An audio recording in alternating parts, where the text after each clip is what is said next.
Kalau kita cakap pasal sejarah Melayu, selalunya nama Melaka yang muncul dulu kan? Tapi pernah tak anda dengar satu nama yang lebih lama, yang lebih misteri, nama yang seakan-akan hilang di telan zaman? Gangga Nagara. Bagi setengah orang, ia cuma nama dalam buku lama. Tapi bagi yang lain, ia mungkin kunci kepada sebuah kerajaan Hindu Melayu purba yang hebat. Inilah persoalan utamanya. Adakah Gangga Nagara ini sebuah kerajaan yang betul-betul pernah wujud di bumi Perak ataupun ia cuma sebuah mitos, sebuah legenda yang dihebat-hebatkan dalam hikayat lama? Jom kita bongkar sama-sama. Baiklah, untuk memulakan siasatan kita ni, kita kena mula dari asas dulu. Siapakah mereka ni sebenarnya dan di mana lokasi kerajaan yang hilang ni? Jom kita bedah siasat namanya dulu. Gangga Nagara. Nama ni datang dari bahasa Sanskrit. Ganga tu merujuk pada sungai Ganges yang suci di India dan Nagara pula bermaksud kota. Ini bukan nama biasa-biasa tau. Ia adalah petunjuk besar tentang betapa kuatnya pengaruh kebudayaan dan peradaban dari India di rantau kita pada zaman dahulu. Jadi, kat mana sebenarnya letaknya kota di Ganges versi Melayu ni? Kebanyakan pengkaji bersetuju pusatnya terletak di sekitar Beruas, Dinding dan Manjung di Perak. Tapi pengaruhnya mungkin lebih luas sampai ke Lembah Kinta. Kedudukan ni memang strategik habis. Ia jadi macam pintu gerbang yang menghubungkan kekayaan bijih timah dari kawasan pedalaman dengan para pedagang dari seluruh dunia di Selat Melaka. Okey, dari lokasi, sekarang kita tengok pula apa kata saksi-saksi bertulis. Apa yang Tawarikh Purba ceritakan tentang Gangga Nagara? Ada dua sumber sastra utama yang sebut pasal kerajaan ni. Dalam sejarah Melayu, ia digambarkan sebagai sebuah kota yang sangat perkasa, siap ada kubu pertahanan, tapi akhirnya tewas di tangan seorang penakluk dari India bernama Raja Suran. Manakala, hikayat Merong Mahawangsa pula bagi kita clue yang lain sikit. Ia menamakan Raja Ganjil Sarjuna sebagai pengasasnya dan mengaitkan kerajaan ni dengan kerajaan-kerajaan purba lain macam Kedah Tua.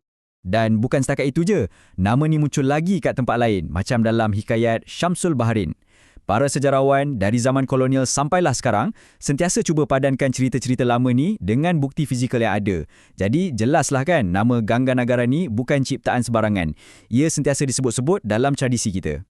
Cukup dengan bukti atas kertas. Sekarang, masanya untuk kita jadi ahli arkeologi sekejap. Jom kita gali bukti-bukti fizikal yang tersembunyi di bumi Perak. Dan apa yang dijumpai memang menarik. Di kawasan Beruas dan sekitarnya, banyak artifak purba ditemui. Ada senjata macam pedang dan mata lembing, duit shilling lama dan yang paling penting, seramik dari China yang usianya mencecah abad ke-5 dan ke-6 Masihi. Ini menunjukkan ada satu pusat perdagangan yang aktif kat sana. Malah, ada kajian yang jumpa kesan struktur pertahanan, sebijik macam yang digambarkan dalam sejarah Melayu. Tapi, dengan semua penemuan yang hebat ni, ada satu plot twist.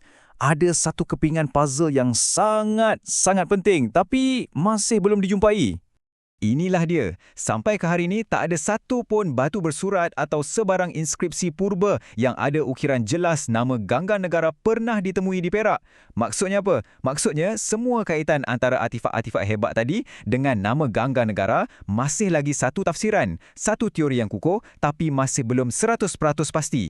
Setiap permulaan ada pengakhirannya, kan? Mari kita lihat pula kisah kejatuhan Gangga Nagara, di mana sempadan antara mitos dan sejarah mula menjadi kabur. Para sejarawan menganggarkan yang Gangga Nagara ni mungkin wujud dari seawal abad kedua Masihi sampailah ia tiba-tiba senyap dan hilang dari rekod sekitar abad ke-11. Dan titik penamatnya nampak sangat bertepatan dengan satu peristiwa besar dalam sejarah rantau ni, serangan dahsyat oleh Empayar Chola pada tahun 1025 Masihi. Di sinilah bahagian yang paling menarik. Mitos dan sejarah seolah-olah bercantum. Sejarah Melayu cerita pasal serangan Raja Suran. Pada masa yang sama, catatan sejarah dari India pula merekodkan serangan sebenar oleh Maharaja Rajendra Chola I ke atas pusat-pusat perdagangan di Selat Melaka. Ramai percaya yang watak Raja Suran ni sebenarnya adalah cara orang dulu-dulu mengingati dan menceritakan semula malapetaka sebenar serangan Chola ni. Okey, jadi setelah kita timbang semua bukti dari teks lama sampailah ke artifak purba, apa sebenarnya keputusan kita? Sejarah, mitos atau mungkin kedua-duanya sekali? Nampaknya, kebanyakan pakar hari ini cenderung untuk menganggap Gangga Nagara sebagai sebuah entiti separa legenda. Apa maksudnya tu? Maksudnya, ia kemungkinan besar adalah sebuah pusat kuasa yang betul-betul pernah wujud. Tapi kisahnya dari mulut ke mulut selama beratus-ratus tahun mungkin telah diperbesarkan dan ditambah rempah ratus mitos dalam hikayat-hikayat lama. Jadi, kata putusannya bukanlah hitam atau putih. Ganggar Negara bukanlah 100% fakta, tapi ia juga bukanlah 100% rekaan. Ia adalah gabungan kedua-duanya. Sebuah pusat pemerintahan yang sebenar yang memorinya telah diabadikan dalam bentuk sebuah legenda yang epik. Akhirnya kan, mungkin soalan wujud kita tu tak sepenting apa yang diwakilinya.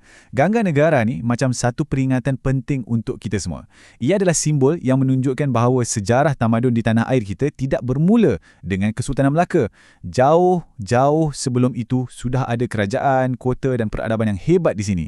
Dan ini membawa kita kepada satu soalan terakhir yang menarik. Kalau sebuah kerajaan seperti Ganggar Negara pun boleh tenggelam dalam kabus sejarah, cuba bayangkan berapa banyak lagi kisah, kota dan tamadun lain yang masih tersembunyi di bawah tanah kita, menunggu untuk digali dan ditemui semula.